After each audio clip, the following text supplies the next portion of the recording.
ప్రధానంగా మీ పార్టీ పైన ఒక సీరియస్ అలిగేషన్ చేశారు. గతంలో నిరుద్యోగుల ఇష్యూ అనేది బాగా పెద్ద ఎత్తున తెర మీదకి తీసుకొచ్చారు. మరి నిజంగానే ఇక నిరుద్యోగ భృతి ఇస్తా అన్నది అక్కడ ఇప్పుడు ఇంప్లిమెంటేషన్ అవుతుందా సార్? అంటే సూపర్ 6లో భాగంగా నిరుద్యోగ భృతి ఇస్తానంటున్నారు.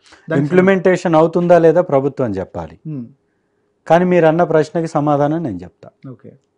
ఈ రాష్ట్రంలో 1,35,000 ఉద్యోగాలు 5 సంవత్సరాల్లో ఒకే ఒక్క వ్యవస్థ ద్వారా, సచివాలయ వ్యవస్థ ద్వారా ఇచ్చినటువంటి ప్రభుత్వం మాది.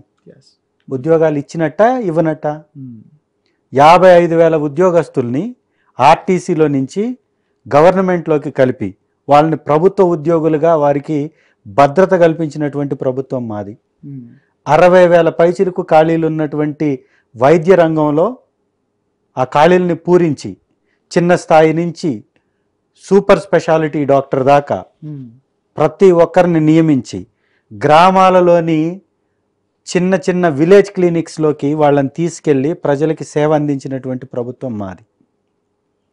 ప్రైవేట్గా కానీ వాలంటీర్గా కానీ లేదా ప్రభుత్వంలో ఉన్న ఖాళీలను కానీ ప్రభుత్వంలో కొత్తగా తెచ్చినటువంటి సచివాలయ వ్యవస్థ ద్వారా కానీ 5.5 లక్షల ఉద్యోగాలు ఇచ్చినటువంటి ప్రభుత్వం మాది.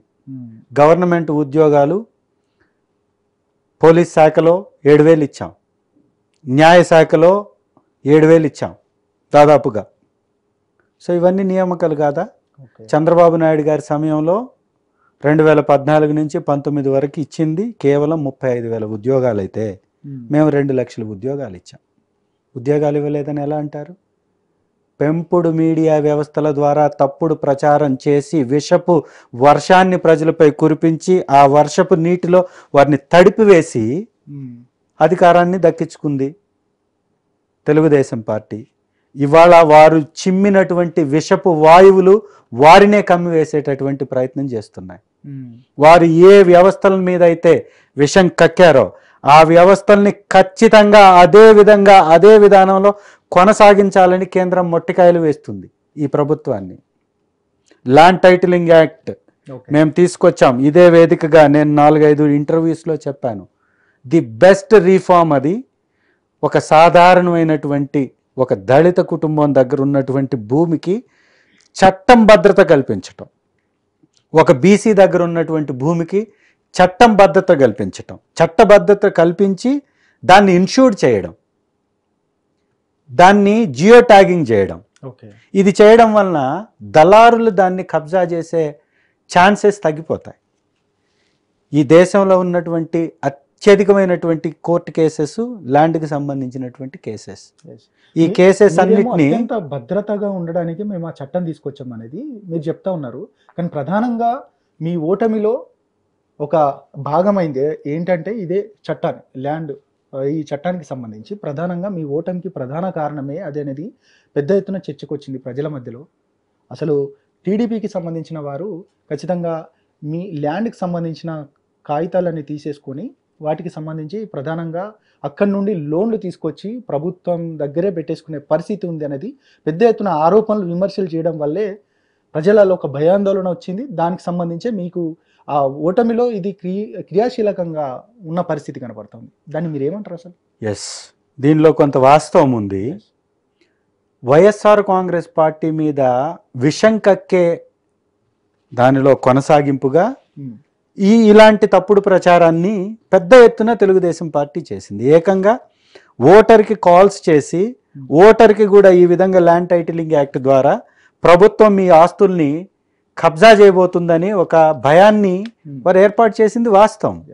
కానీ ఈరోజు ఆ ల్యాండ్ టైటిలింగ్ యాక్ట్ కానీ అమలు చెయ్యకపోతే మీకు రావాల్సినటువంటి కేటాయింపులు జరగవు అని కేంద్ర ప్రభుత్వం చెప్తుంది. నిజంగా దమ్ముంటే మేము చెయ్యమని చెప్పేసి కేంద్రానికి నివేదిక ఇవ్వమనండి. ఇది రాష్ట్ర ప్రభుత్వం తెచ్చినటువంటి వ్యవస్థ కాదు. ఇది నీతి ఆయోగ్ సిఫారసు చేసింది కేంద్రానికి. దానిలో భాగంగా కేంద్రం తీసుకున్నటువంటి నిర్ణయం ప్రతి రాష్ట్రం కూడా ఇది అమలు పరిస్తే మీకు రాయితీలు ఇస్తాము, ఆ పర్టికులర్ ల్యాండ్స్కి సంబంధించిన వ్యక్తులకి లోన్స్ కేటాయింపులు చేస్తాము, వారికి భద్రత కల్పిస్తాము, దీనివల్ల అనేక కేసులు తగ్గుతాయని కేంద్రం సిఫారసు చేసింది.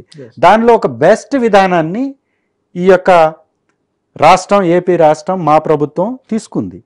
అదే వ్యవస్థని కొనసాగింపుగా ఈరోజు చాలా రాష్ట్రాలలో ఇంప్లిమెంట్ చేస్తుంది కేంద్ర ప్రభుత్వం.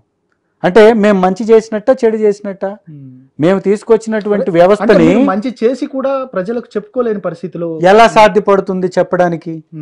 మీ దగ్గర పెంపుడు వ్యవస్థలుగా ఉన్నటువంటి సంస్థలు 10% ఉన్నాయి. ఈ రాష్ట్రాన్ని తన గుప్పిట్లో పెట్టుకున్నటువంటి మీడియా వ్యవస్థలు, తెలుగుదేశం పార్టీ కనుసన్నల్లో నడిచేటటువంటి మీడియా వ్యవస్థలు ఉన్నంతకాలం ఒక మంచిలాగా చెడులాగా చెప్పేటటువంటి వ్యవస్థలు ఎక్కడుంటాయి? ఎవరు ఆ ధైర్యం చేస్తారు? ఆ సాహసం చేసేటటువంటి వ్యక్తులు ఎవరుంటారు? కాబట్టి మీకున్నటువంటి తెలుగుదేశం ఛానల్స్లో ఈ ప్రచారాన్ని పెద్ద ఎత్తున చేశారు. అందుకే చెప్తున్నాం, ఈ ఒక విష సంస్కృతిని మీడియా ఛానల్స్ ముసుగులో ఒక విష సంస్కృతిని పెద్ద ఎత్తున ప్రచారం చేయించారు. వాళ్ళు తీసుకొచ్చారు, దానిలో ప్రచారం చేయిస్తున్నారు. ఇవాళ కూడా ఎవరైనా కానీ నిజం మాట్లాడినా కానీ దాన్ని విమర్శగా ఎలా చేయొచ్చు అనేది అనువదించుకొని వాళ్ళకు అనుకూలంగా వాళ్ళు ప్రచారం చేస్తూ ఉంటారు.